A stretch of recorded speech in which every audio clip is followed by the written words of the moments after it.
નમસ્કાર દર્શક મિત્રો, હું યોગેશ પટેલ લાઈવ ભરૂચ ન્યૂઝમાં આપનું સ્વાગત કરું છું. નિહાળી આજના સમાચાર. ઝઘડિયા ખાતે આવેલી મેટ્રોપોલિટન કંપની પર ચૈતર વસાવાએ લાફાવાડી કરતા મામલો વિચક્યો હતો. ભરૂચ જિલ્લાની ઝઘડિયા જીઆઈડીસીમાં મેટ્રોપોલિટન એક્ઝિકેમ કંપનીમાં 23 એપ્રિલે આગ લાગી હતી. આ ગંભીર ઘટનામાં 2 કામદારોના મોત નીપજ્યા છે, જ્યારે 13 અન્ય ઈજાગ્રસ્તો સારવાર હેઠળ છે.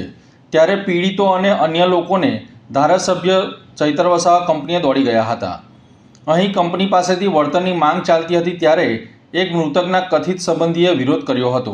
દરમિયાન વિરોધ થતાં પિત્તો ગુમાવતા ધારાસભ્યએ તેને લાફો ઝીકી દીધો હતો.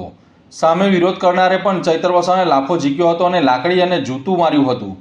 અપશબ્દોનો મારો ચલાવ્યો હતો. આ ઘટના પીઆઈની હાજરીમાં બની હતી. આ કરુણ ઘટના બાદ કંપની પરિસરમાં તણાવનું વાતાવરણ સર્જાયું હતું અને ધારાસભ્ય ચૈતર વસાવા પર હુમલા બાદ મામલો વધુ ઉગ્ર બન્યો હતો. શખ્સ ભરૂચ સિવિલમાં દાખલ થયો હતો અને ચૈતર વસાવા સામે ફરિયાદ નોંધાવશે તેમ જણાવ્યું હતું. ચૈતર વસાવા કંપનીની બહાર પીડિતો અને સમર્થકો સાથે કંપની બહાર વિરોધ કરી રહ્યા હતા. તે સમય દરમિયાન કંપનીના મેનેજરને મળવાની માંગ સાથે તે બહાર ઊભા હતા, પરંતુ ઘટના બાદ અંદર જતા મૃતકના કથિત સંબંધીએ ધારાસભ્યનો ઉગ્ર વિરોધ કર્યો હતો. જો કે આમ ન કરવા ધારાસભ્યોએ સમજાવ્યો, પણ ન સમજતા ઉગ્ર વિરોધ કરી તું તારી કરીને અપમાન કરતા ચૈતર વસાવાનો પિત્તો ગયો હતો અને લાફો ઝીકી દીધો હતો. જો કે સામે વિરોધ કરનારે પણ ચૈતર વસાવાને લાફો ઝીક્યો હતો. આ ઘટના પીઆઈની હાજરીમાં બની હતી. ઉગ્ર બોલાચાલીની શરૂઆત થઈ ત્યારથી પીઆઈ કોઈને વિડીયો ઉતારવા આદેશ કરી રહ્યા હતા, પરંતુ બંને વચ્ચે થયું ઘર્ષણ રોકવાનો કોઈ પ્રયાસ કર્યો ન હતો. કંપનીમાં લાગેલી ભીષણ આગના પગલે કુલ 15 કામદારો દાઝી ગયા હતા, જેમાંથી સારવાર દરમિયાન 2 કામદારોના જીવ ગુમાવ્યા છે અને અન્ય ઈજાગ્રસ્તોની હોસ્પિટલમાં સારવાર ચાલી રહી છે. આ ઘટનાને પગલે સ્થાનિક સ્તરે રોષ જોવા મળી રહ્યો છે. દરમિયાન ધારાસભ્ય ચૈતર વસાવા પીડિત પરિવારો સાથે મુલાકાત કરતા સમર્થકો સાથે કંપની પહોંચતા સ્થિતિ તંગ બની હતી. સ્થળ પર સર્જાયેલા ભારે હોબાળાને કારણે કાબૂમાં લેવા માટે પોલીસે બળપ્રયોગ કરવાની ફરજ પડી હતી. આ દરમિયાન મૃતક રાકેશ વસાવાના કૌટુંબિક ભાઈ રાજન વસાવાએ ધારાસભ્ય ચૈતર વસાવા પર ગંભીર આક્ષેપો કર્યા હતા. તેમણે જણાવ્યું હતું કે ધારાસભ્ય પીડિત પરિવારને ન્યાય અપાવવાને બદલે માત્ર કંપની પાસેથી નાણાં વસૂલવા માટે આવ્યા છે, જેના કારણે આ મામલો રાજકીય રંગ પણ મળી ગયો હતો. મૃતકના પરિવારજનોના આ મુદ્દે 2 જૂથ પડ્યા હોવાનું સામે આવ્યું છે. કંપની મેનેજમેન્ટે પીડિતોને યોગ્ય વળતર આપવાની જાહેરાત કરી છે, પરંતુ ચૈતર વસાવાએ મૃતકોના પરિવારજનોને 1 કરોડ રૂપિયા આપવાની માંગ કરી છે. હાલ સમગ્ર મામલે તપાસ હાથ ધરવામાં આવી રહી છે અને જવાબદારો સામે કાર્યવાહી કરવાની માંગ ઉઠી રહી છે. પીડિત પરિવારજનોમાંથી એક અરુણભાઈનો ગઈકાલે સાંજે ફોન આવ્યો હતો ચૈતર વસાવાને. તેમના ભાઈના દુર્ઘટનામાં મૃત્યુ પામ્યા છે. તેમને કહ્યું કે ભાઈ શું કરીએ, 2 દિવસ થઈ ગયા અને ડેડ બોડી બગડે તો તમે આવો, કંપની મેનેજમેન્ટ સાથે અમારી વાત કરો. તો અમે એમની સાથે સાંજે 27 એપ્રિલે 11:30 વાગ્યે કંપનીના ગેટ પર ગયા હતા. ત્યાં પોલીસ કાફલો, પીઆઈ વાઘેલા સહિતના લોકો ઉપસ્થિત હતા અને તમે જલ્દીથી વાટાઘાટો કરો અને 2 બોડી કોવાઈ જતી હોવાની હાલતમાંથી હોવાથી તેના અંતિમ સંસ્કાર કરી શકાય. અમે 1.5 કલાક સુધી ગેટ પર ઊભા, પણ મેનેજમેન્ટનો એક પણ માણસ અને મૃતકોના પરિવારજનોને મળવા આવ્યો નથી. અમે 1:30 વાગ્યા સુધી ત્યાં ઊભા રહ્યા. પછી એવું થયું કે અમે ગેટના દરવાજા ઉપર ચડીને અંદર પ્રવેશ કરવા ગયા, પણ પોલીસે ત્યાં અગાઉથી જ એક માણસ ઊભો રાખ્યો હતો. એટલે હું જેવો અંદર ગયો એટલે તરત જ એ માણસે મારી સાથે તું તારી વાત કરીને મને ઉશ્કેરવાની શરૂ કર્યું હતું. મેં શાંતિ રાખવાનો પ્રયાસ કર્યો હતો અને જે કામે આવ્યા છીએ તે કામ કરીએ, તો પણ એ માણસ મારી સાથે ઝપાઝપી કરવા લાગ્યો. અમારી સાથે પહેલાં બેન એ બધા રડવા લાગ્યા હતા. દુઃખ અને શોકની વાત હતી એટલે હું એ માણસ સાથે લપમાં પડ્યો નહીં. મેં પીઆઈની સાથે વાત કરીને મધ્યસ્થી કરીને તેનું નિરાકરણ લાવવાની વાત કરી છે, છતાં પણ પોલીસ કાફલો ઉતાર્યો. જાહેરનામાનો ભંગ થાય એવું બહાનું કાઢીને લાઠીચાર્જ કર્યો અને બધાને ત્યાંથી ખદેડી મૂક્યા. પરિવારવાળા આજે પણ રડે છે. 2 દિવસથી ડેડ બોડી સુરતમાં પડી રહી છે. 5 લોકો હજુ સિરિયસ છે અને બીજા 9 જણા 70% દાઝી ગયા છે. એમને પણ બચવાના ચાન્સ નથી અને મેનેજમેન્ટ હજુ પણ જવાબ આપવા તૈયાર નથી. આજે અમે ઝઘડિયા જીઆઈડીસીમાં મેટ્રોપોલિકલ કેમિકલ પ્રાઇવેટ લિમિટેડ કંપનીમાં આવેલા છે.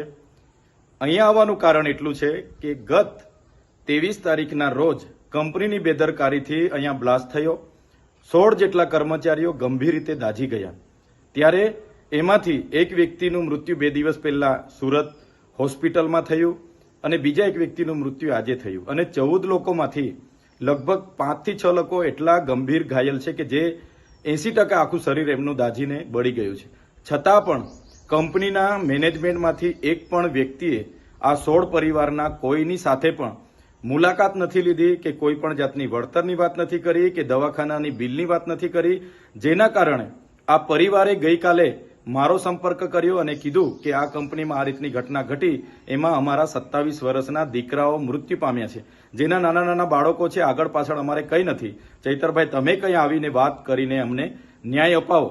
આજે અમે અમારી ટીમ સાથે એ કંપનીના ગેટ પર ગયા અને 11:30 થી લઈને 1 વાગ્યા સુધી ત્યાં ઉપસ્થિત પીઆઈ વાઘેલા, પીએસઆઈ બધાને અમે કીધું કે મેનેજમેન્ટમાં જે કઈ વ્યક્તિ હોય એને ગેટ પર બોલાવો અને અમારી સાથે જે પરિવારજનો આવેલા છે એમની સાથે માનવતાની રાહે જે વળતરની વાત હોય એ વાત કરે અને એમને ન્યાય આપવાનું કામ કરો.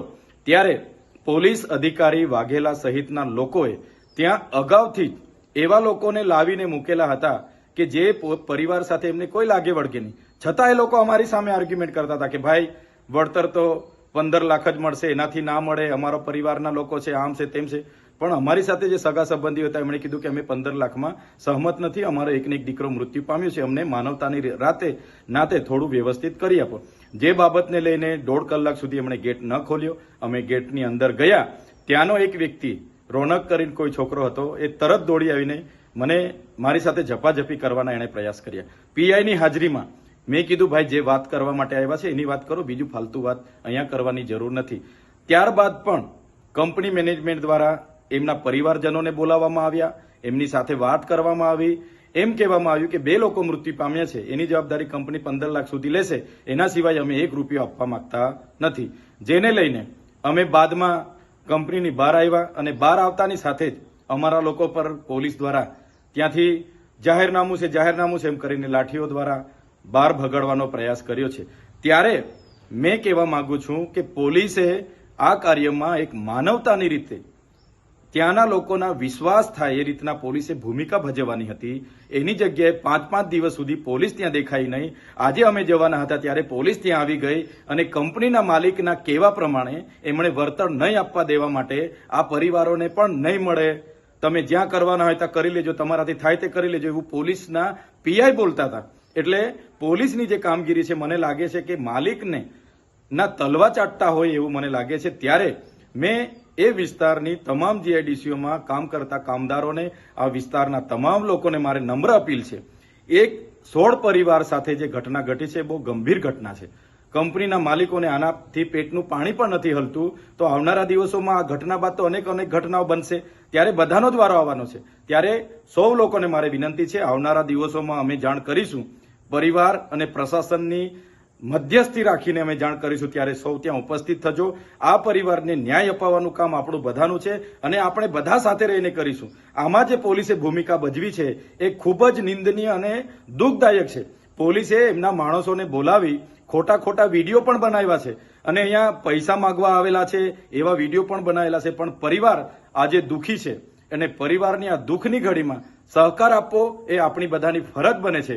ત્યારે આવનારા દિવસોમાં તમામ લોકોને મારે અપીલ છે, જ્યારે પણ તમને જાણ કરવામાં આવશે 1 દિવસનો સમય ફાળવીને બધાએ ત્યાં પહોંચવું પડશે અને આ 16 પરિવારને ન્યાય અપાવવા માટે આપણે બધાએ ત્યાં ઉતરવું પડશે, એવી મારી આપ સૌને વિનંતી છે.